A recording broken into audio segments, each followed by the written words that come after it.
আসসালামু আলাইকুম।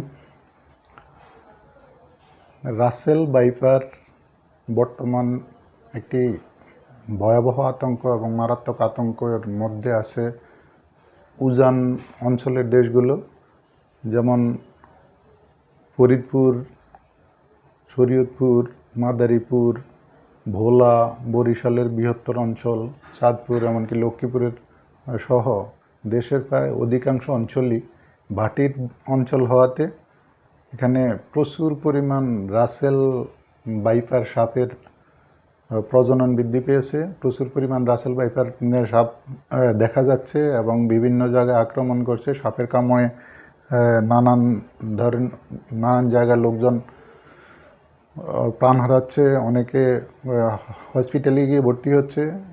তো সবচেয়ে ভালো কাজ হবে আপনারা পরিবেশ রক্ষা করুন, পরিবেশের জীবজন্তু যারা তাদেরকে রক্ষা করুন।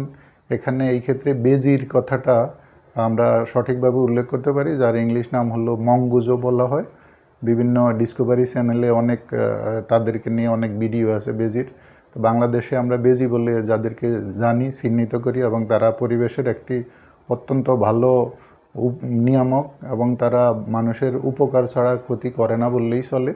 তারা পরিবেশে যে বিষধর সবগুলো আছে, বনে জঙ্গলে, ধান খেতে, এমনকি যে কোনো জায়গায় জঙ্গলে যেখানেই সাপ লুকিয়ে থাকুক অথবা যেখান থেকেই বের হোক, তারা যত বড় বিষধর সাপই হোক, বেজি তাদেরকে আক্রমণ করে, ধরে খেয়ে ফেলে এবং তাদেরকে হত্যা করে। হত্যা না করা পর্যন্ত তারা কখনো ক্ষান্ত হয় না। সুতরাং বেজি যেখানে আছে, বেজিকে আপনারা লালন পালন করুন, তাদেরকে কখনো মারবেন না। এবং বেজি সব সময় তাদেরকে আশ্রয় প্রশ্রয় দিয়ে তাদের বংশবৃদ্ধি করার সুযোগ করে দিন। তাহলে তারা যে কোনো জায়গায়, যে কোনো মারাত্মক রাসেল ভাইপার হোক অথবা অন্য যে কোনো কোবরা সাপ হোক অথবা কিং কোবরা হোক, যে কোনো ধরনের সাপকে তারা যে কোনো মুহূর্তেই মেরে ফেলে, হত্যা করে এবং তারা খেয়ে ফেলে। বেজি একটি গুরুত্বপূর্ণ আমাদের পরিবেশের একটি প্রাণী। তাদেরকে আমরা অবহেলা করে আসছি। অনেক অঞ্চলে এখনও মানুষ বেজিকে মেরে ফেলে। আবার গুই সাপের কথা বলা যায়, অনেক অঞ্চলে আঞ্চলিক ভাষায় তাকে গুইলও বলা হয়। তো গুই সাপ যেটা, সেই গুই সাপও কিন্তু যে কোনো মারাত্মক বিষধর সাপ হোক না কেন, তাকে ধরে সাথে সাথে মেরে ফেলে এবং খেয়ে ফেলে, জ্যান্ত খেয়ে ফেলে। সুতরাং গুই সাপ এবং বেজি আমরা উভয়কে সর্বত্র আমরা কখনো মারব না।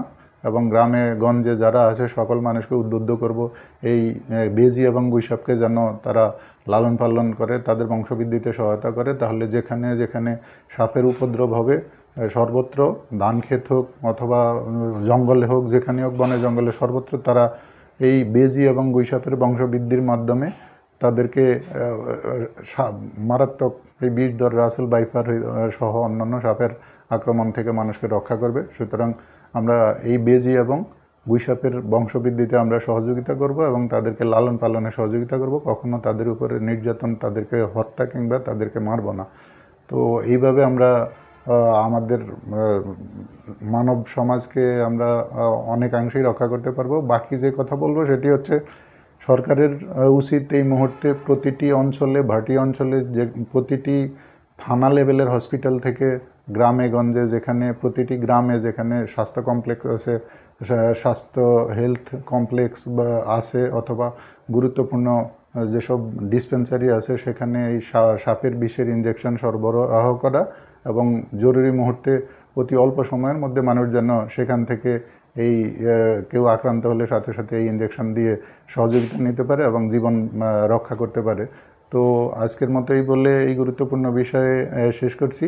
আপনাদের সবার কাছে আমার এই রহমান স্টক চ্যানেলটি সাবস্ক্রাইব করার অনুরোধ রইল এবং সাবস্ক্রাইব করে আপনারা আপনাদের পাশে থাকার সুযোগ করে দিবেন। আসসালামু আলাইকুম।